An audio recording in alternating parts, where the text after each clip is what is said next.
পর থেকে তো আসতে পারেন না, না এর আগের থেকে?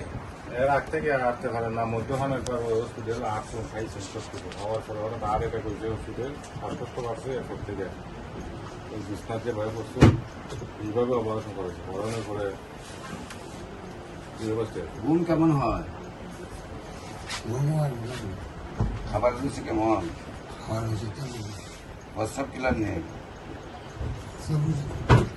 পায়খানা ক্লিয়ার নেই, খাওয়া দাওয়া কম, পায়খানা ক্লিয়ার নেই। সবচেয়ে বেশি অসুবিধা কি হয়? আসতে পারেন না, ব্যথা আছে নি? কোন জায়গায় ব্যথা হবে? বা আসলে টিফাইন আপনার শরীর ব্যথা হবে আমরা ঠিক